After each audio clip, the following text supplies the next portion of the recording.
Good morning, Gills fans, and welcome back to Gills in the Blood TV. Joined by Boz again this morning as we are taking a look ahead at the visit of Bradford City tomorrow to the MEMS Priestfield Stadium.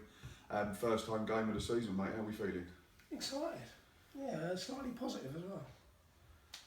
Yeah, I think obviously we got beat in the week at Reading. I know they didn't play their first team, did they? Let's be honest, but I don't think many people went there expecting to win that. But I don't think we did either, No. did we? I don't think we played our first team. I mean, Gabriel Zakwani wasn't even on the bench. Somebody else has got to go and Cundall. Yeah, Old Dacres made his debut. Cundall made his debut. Ben Chapman come on. Liam Nash come on again. This is the thing we have to forget. Sort of people tend to forget is that Liam Nash is only 21. I know everyone's excited about him coming on. Because he's come from non-league and we've taken a chance. But it is a huge step up, isn't it? Just having a look at Thursday's edition of the Medway Messenger.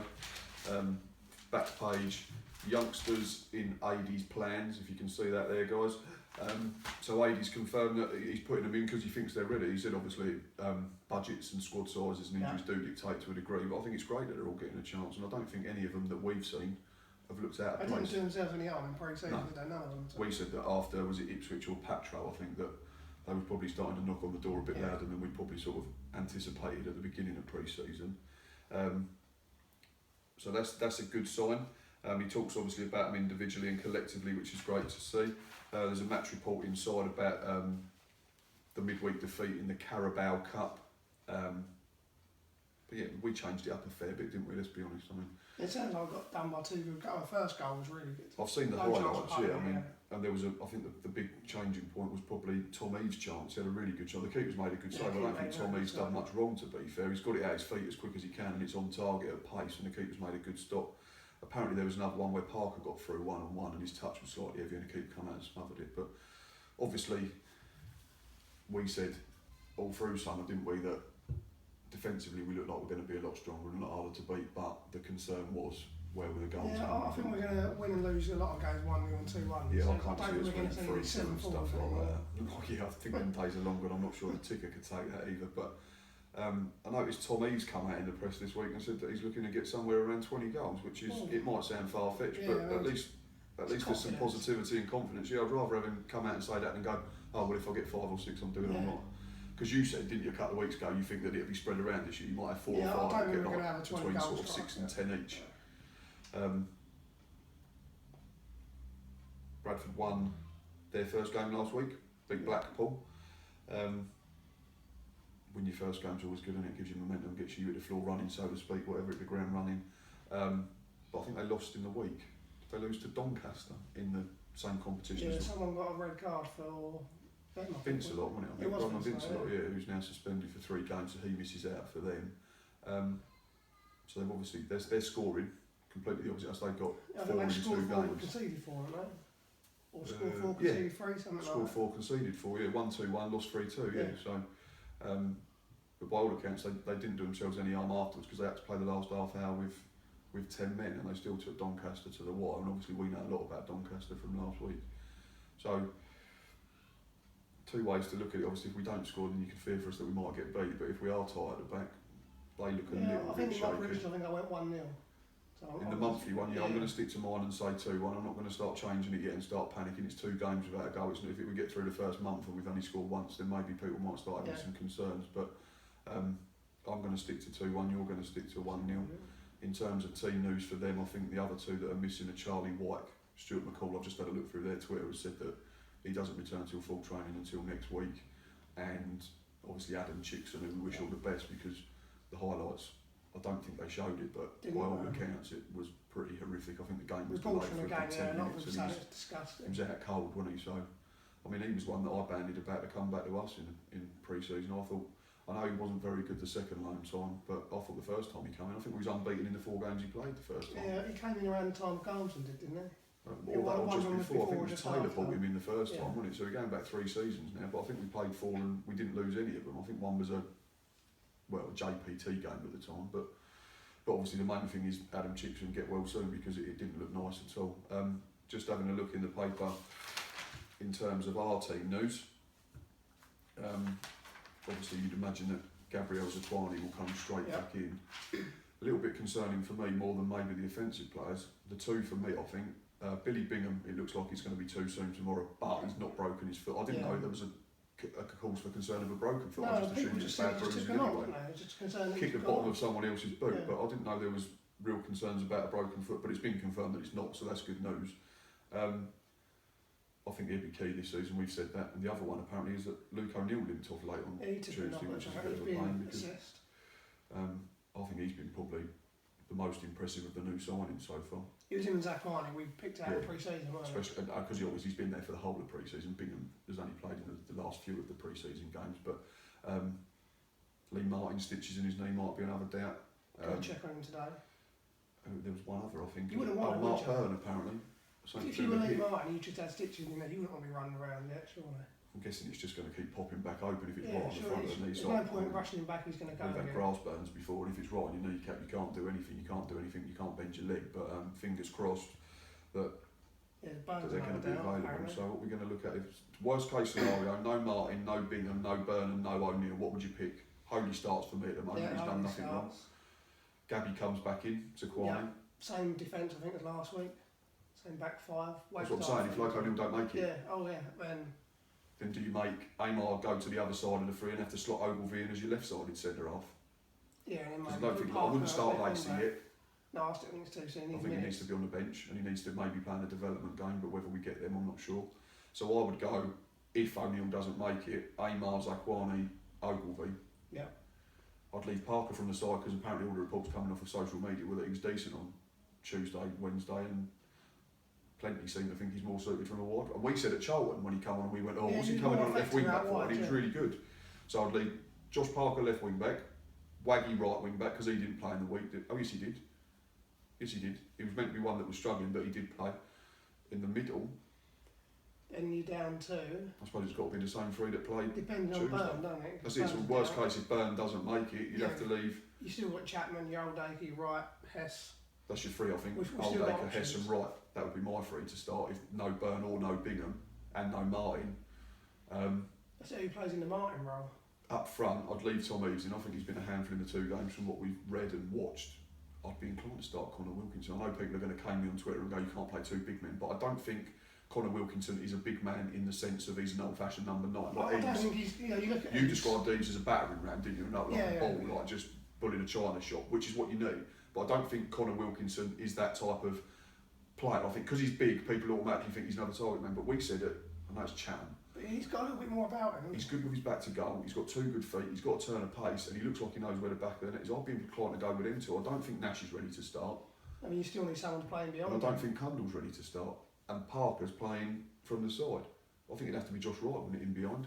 Or do you do what we did in pre-season and have one sitting in front and then a flat 4 in front of that, so almost a 3-1-4-2. Maybe have. It'd have to be Hess or. Yeah, probably Hess. Byrne if he's fit. Byrne would be lovely if he's fit. Byrne, if you can get Byrne or Martin in, then suddenly it changes everything. But that'd be worst case scenario. But fingers crossed, a few more. Just a little bit more in the paper. There's a column with Liam Nash talking about how he's thrilled to have made his league debut, even though he didn't actually touch the football. Connor Ogilvie, there's a little piece in there saying he doesn't see coming to Tottenham from Tottenham to Gillingham as a step down because he's obviously getting football matches, which is what he needs at his age. And Adi Pennant tipping his hat to the worldie that ended the resistance on Tuesday night. Well, you've already said it was a very good goal. Very good goal. I mean, Thomas Holy's 6'9" or whatever it is, he's absolutely huge. So to get a lot that of pace width on it as well. and that pace into that far corner is an absolutely brilliant strike. And again, we touched on it right at the beginning, but we said, oh, they didn't have their full strength side out, but I know we didn't, but they just had a little bit of. I think Chris Gunter was captain, wasn't he? I think their defence was quite strong. John Jevons, who was at City, who's been in around Championship for a couple of seasons. Yeah, that's good. Obviously, the lad Liam Kelly that scored both goals is he an Ireland under 21 international. I think he's definitely from that way. So, I think if someone had said before the game we're going to get beat 2-0, I don't think most people would have gone. And I think a lot of people were there and said we were decent enough for 70 odd minutes, didn't they? That's what Connor Ogilvie said exactly here. He said it was a tough game, they kept the ball well, but we kept our shape and stayed in the game for as long as we could. It was a good goal then for the first one, we could have scored as well. It was a very good 60 minutes, and then when they got the goal, it was a bit of a blow, but we did all right. We had some young players in there. with experience as well, with Greg Cundle up front making his first start and Ben Chappers coming off the bench. There were positives. It's just a shame about the result. I think Stephen Quinn, there's another one picture he come on as well. I think that was just before they scored the first goal. So they got to the point where they was probably thinking, we need to start bringing a couple of the bigger guns on, and they don't want to, because they didn't start well in the league either, Reading last week, but beat at QPR, so they needed a result. Otherwise, in the modern game, people would start getting on Jaap Stam's back. And the bottom line is, we've got to remember, they were one penalty kick away from getting a Premier League. Yeah, that was the toughest draw we could have had, wasn't it? Yeah, I think they were the top seeds left, obviously, until, I see a couple of people on social media yesterday said that we'd have got Millwall in the next round, but apparently it doesn't quite work like that, because if we'd gone through, then the seedings change and how it works. But Reading got drawn against Millwall. I think someone else mentioned, it might have been Nick who does Gill's debate, said that he thinks the way the seedings work, it might have actually been Palace at home, which is a pain, but obviously what's and ifs and all that all the time. But then it's one less game that we've got to worry about, as in if you're carrying injuries or... Yeah, I think the thing for us is let's start well in the league, and obviously if we can pick up a win tomorrow or not get beat, it's not been a disaster of a start. It'd be nice to see a goal. It's frustrating the way the start of the season works, isn't it? Because you play on Saturday and straight away you play a cup game on a Tuesday. Yeah, I think Aidy's touched on here that August is ridiculous in terms of you playing almost pretty much every 4 days for the first month, and it's when you've got a small squad. That's the main reason people prioritise the FA Cup over that one, because by the time the FA Cup comes around, you've already played. Yeah, so that's probably how we'd work it. I think Aidy now would probably target that the FA Cup was the one where he could probably get, if you can get two favourable draws in the first 2 rounds and then get one of the big ones in the third round, that'd be lovely. Checker Trade Trophy, everyone said it's a waste of time, but we'd all go Wembley if we got there. So that's another cup run, but we all have our own opinions on that, and that's for another video because it'll probably take too long. Oh yeah, Harry Cornick, just another little bit of transfer news.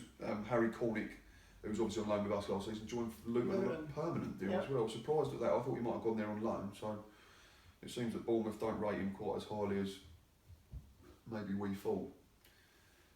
And apparently Joe Quigley's in talks with Blackpool about a permanent deal as well. One, is it? So that came up on Twitter the other day, and there's just a little bit about it here.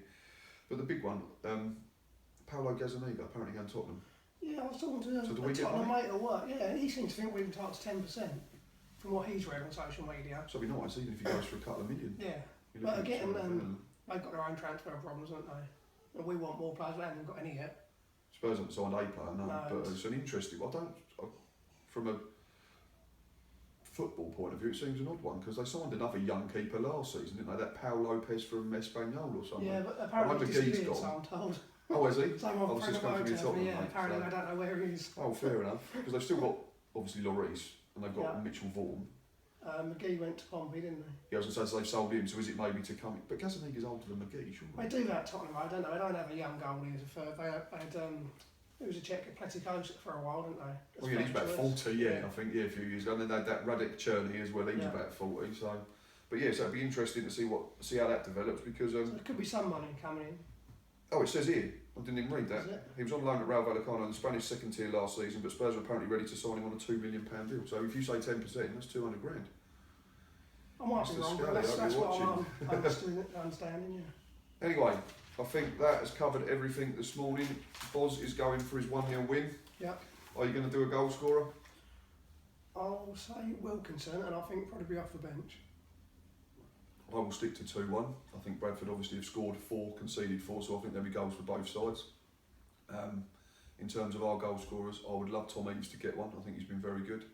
And the other one, I'm going to put me neck on the line and say Gabriel Zakuani. Came close twice last week. I think Jack the Jill on Twitter actually had 50 quid on Zakuani to open the scoring last week. I saw a tweet which would have been a rather nice windfall to start the season.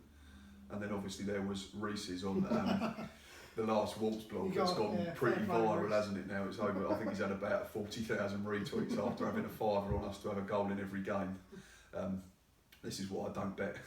He done it again Tuesday, didn't he? Yeah, Zakuani first goal scored. On anybody even in the 18, so similar to mine. It's just this is why I don't bother. I just waste it on a sure thing like horses. Anyway, thanks for watching. As always, please keep retweeting, please keep subscribing, liking, telling everyone about us. And until next time, up the Jills.